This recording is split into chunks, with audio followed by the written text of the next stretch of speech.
Hey, hi, and welcome back to the tour. Everybody in Ann Arbor certainly knows this building, although we know this building now as the Children's Hands-On Museum.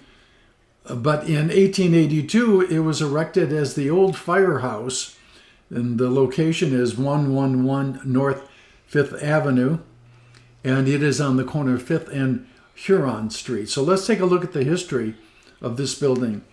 The City Fire Protection Services were established between 1836, approximately 13 years after the city was founded. Nearly 50 years later, an elegant fireman's hall was built at 5th Avenue and Huron Street, which is now, as I said, home to the Ann Arbor Hands-On Museum. On June 18, 1845, a public meeting was called on account of recent destruction of a large amount of property by fire and the alarming danger to which the whole of Lower Town is exposed, calls for some efficient measures of protection, close quote. Lower Town was section north of the Huron River. The meeting recommended to the Village Board of Trustees that they purchase 100 feet of hose, a small ladder, and several dozen fire helmets.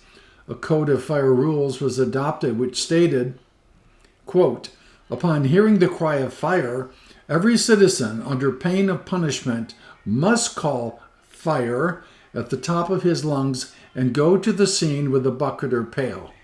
That's worth repeating. It was the law that upon hearing the cry of fire, every citizen under pain of punishment must call fire at the top of his lungs and go to the scene with a bucket or pail. Eagle Fire Company Number 2 was organized January 28, 1859. Eagle Fire Company Number 1 was reorganized in 1864 under Chief Engineer Charles Tripp. At that time, fire equipment consisted of hand pumps, with the firemen being all volunteers. On April 18, 1854, it was stated, resolved, that we, the members of the several fire companies of the city of Ann Arbor, feeling the necessity of a unity of interest as well as unity of action, and for the purpose of creating such unity, do hereby organize ourselves into a general association to be known as the Fire Department of the city of Ann Arbor. Again, that was April 18th, 1854, and what a gorgeous building it is. In 1871, a new fire bell was purchased, but it proved to be too large for the tower, and a different one had to be ordered. The present Fireman's Hall on Huron Street was built in the 1880s for approximately $12,000. It housed the volunteer firemen's equipment. For fighting fires, the fire department had to depend on stored rainwater. It was not until December 1st, 1885, that the city water system was completed, including 100 hydrants. This is from the City of Ann Arbor history, and I find this to be absolutely fascinating. All of us who passed this building, most of us who passed this building had no idea of the history. So I appreciate the City of Ann Arbor for the history of this building. Again, taking a look at what did people say when they saw this photograph posted on Ann Arbor Townies last year. Well, some people said so many times across this continent, towns have gotten rid of beautiful buildings like this. So glad that the Ann Arbor of that day decided to keep it. Absolutely. While it was no longer functional as a fire department, it was a gorgeous building. So now if you've not been to the Children's Hands-On Museum, you don't have to have kids or grandkids to do it. You get to go inside this building. It's just a treat to do so. Somebody else said, we took field trips to this firehouse before it was no longer a firehouse.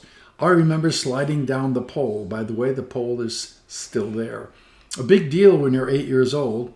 Somebody else said, a true Ann Arbor iconic treasure. May it live, in all caps, forever. Somebody else, the tower was manned 24/7 looking for fires. No telephones when it was built. Perspective, 1882. What was happening in the world in 1882 while this beautiful brick masterpiece was being built?